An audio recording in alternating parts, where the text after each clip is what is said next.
Imagine standing in a room full of your family, the air buzzing with laughter and conversation, until someone drops a bombshell that silences the entire room. That's exactly what happened to me. My younger brother's girlfriend made one comment, just one, that left everyone uncomfortable and completely changed our relationship. It's been months and it's still haunting our family. Was it just a bad joke or did she reveal something deeper? And now I'm stuck figuring out how to fix it. Buckle up because this is one awkward story you won't believe.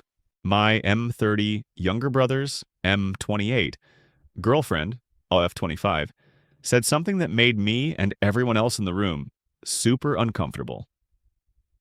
It's been months and it's still a problem. How do I get everyone to move past this? So, some background.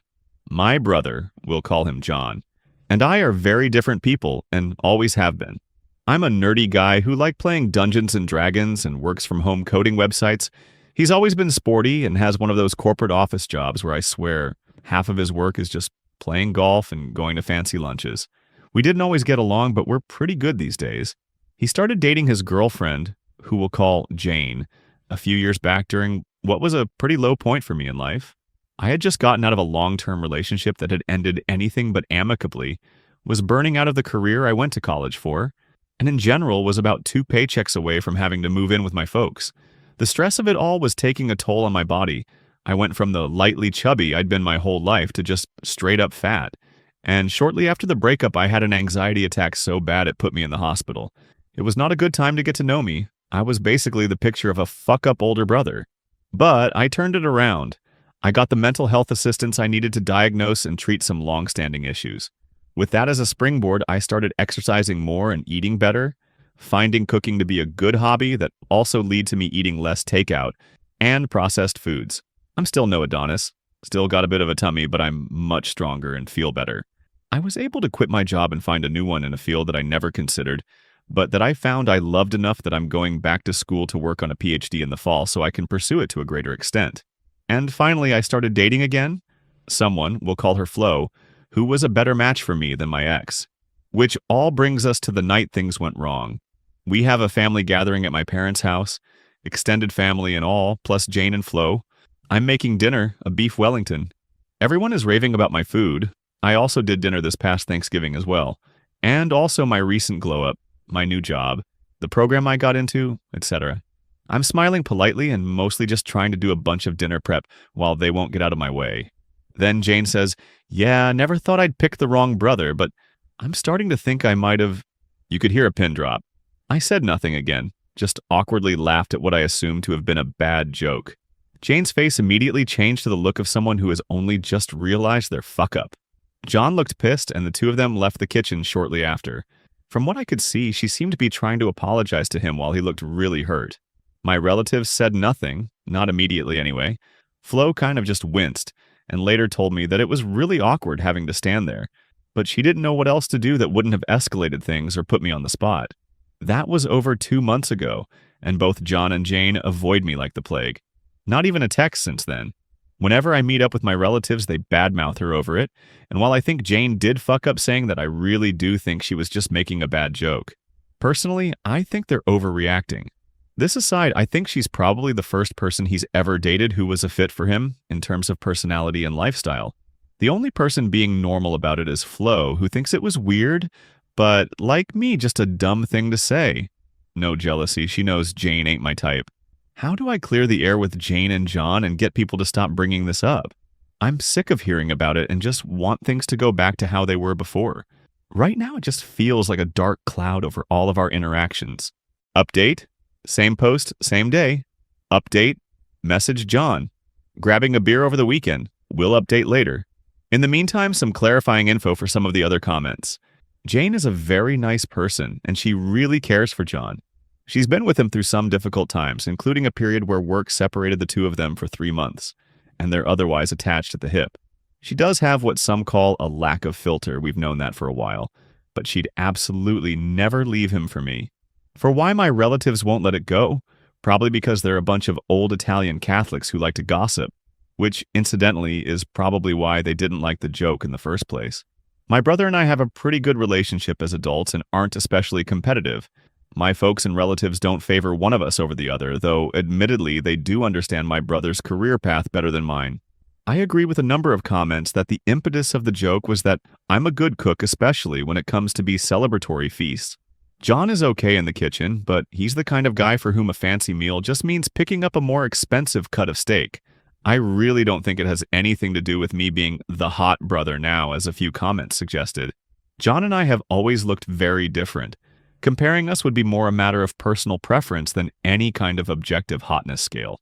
He's tall with a runner's build, and I'm a few inches shorter with a wide build and more visible muscles, as weightlifting is my main form of exercise. Lastly, not to toot my own horn, but I've never had any issues getting dates barring the aforementioned year-long period where my life was falling apart, so I must have been doing something right.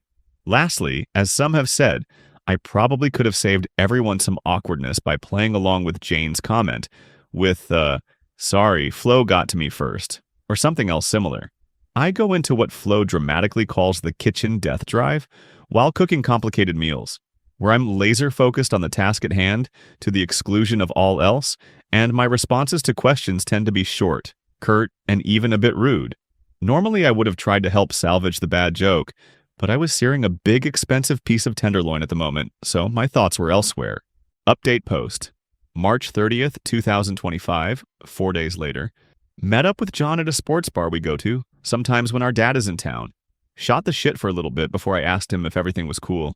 He didn't really know what I was talking about at first. I had to remind him, that weird thing at the family dinner, and he immediately knew what I was talking about. I asked if we were all right, if they were all right, and lastly what we should do about our nosy Catholic relatives gossiping about all this shit. First off, he confirmed what I and most of y'all thought was true. Jane was talking about my cooking exclusively. She's a big fan. It's actually the reason she came to that gathering in the first place. So that's good to hear. Nothing to do with my physique, though John did congratulate me on the additional weight I'd lost since the whole ordeal. Second, John's issue with Jane's joke had nothing to do with the idea of her leaving him for me or that he'd lost some prestige as the athlete in our family or anything like that. Something I didn't mention in the original post because I didn't think it was important is that John and I grew up middle class while Jane's family is loaded. Not billionaires, but she graduated from an Ivy League college with no student loans, which she's turned into a well-paying and highly specialized tech job. She and John go on lots of vacations together, have a very nice apartment in a very expensive part of the city. All that stuff. The thing is, while John does pretty well for himself at work, he's not making nearly as much as she is and doesn't have old family money to fall back on. Trying to keep up with her has been putting a significant dent in his savings. Apparently, he's been psyching himself up to talk to her about how they may need to make some lifestyle adjustments so he can put more money away in savings and was worried how that might go. Hearing her say that I might be a better option after hearing about my new, to his mind, high-earning PhD program was the sort of thing that came at exactly the wrong time, so he had to walk away.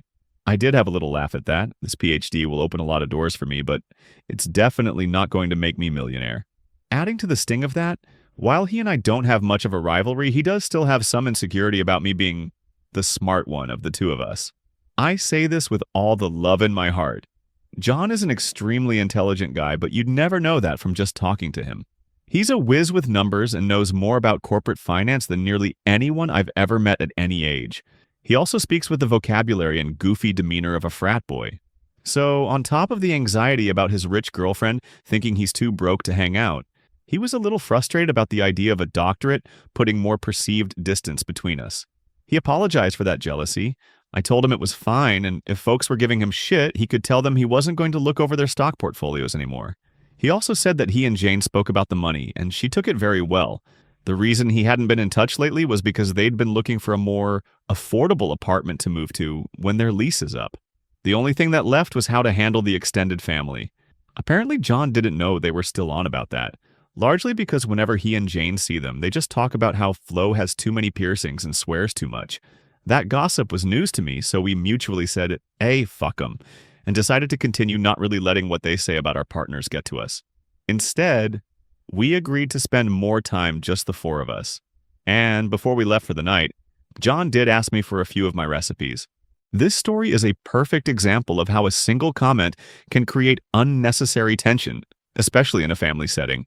Jane's remark about picking the wrong brother may have been meant as a joke, but in the wrong context, it was bound to come across as inappropriate.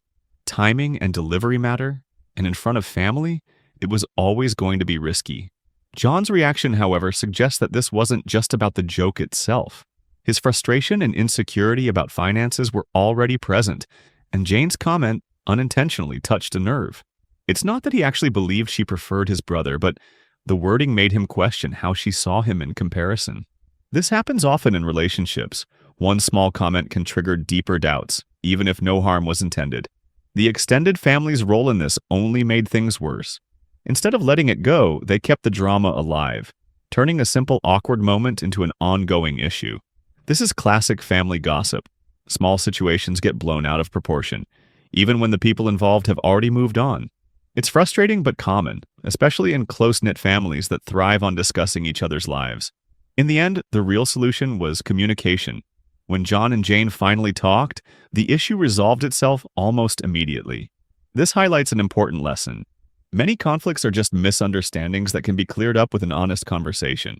Instead of letting resentment build, addressing things directly saves time and stress. This wasn't really about Jane's joke. It was about insecurities, family dynamics, and poor communication. The fact that it took months to resolve something that could have been cleared up in minutes shows how easily minor issues can escalate when left unaddressed. Thankfully, John and Jane handled it maturely, proving that sometimes all it takes is an open conversation to move forward. And just like that, what started as an awkward moment at a family dinner turned into months of tension, unanswered texts, and nonstop gossip. But in the end, a simple conversation was all it took to clear the air. My brother and I are good. Jane never meant any harm. And as for our nosy relatives, well, some things never change. But what do you think? Was this just a joke gone wrong, or was there something deeper to it? Drop your thoughts in the comments. I'd love to hear what you would have done in my situation. And if you enjoyed this story, make sure to hit that like button, subscribe for more wild Reddit stories, and turn on notifications so you don't miss the next one. Thanks for watching, and I'll see you in the next video.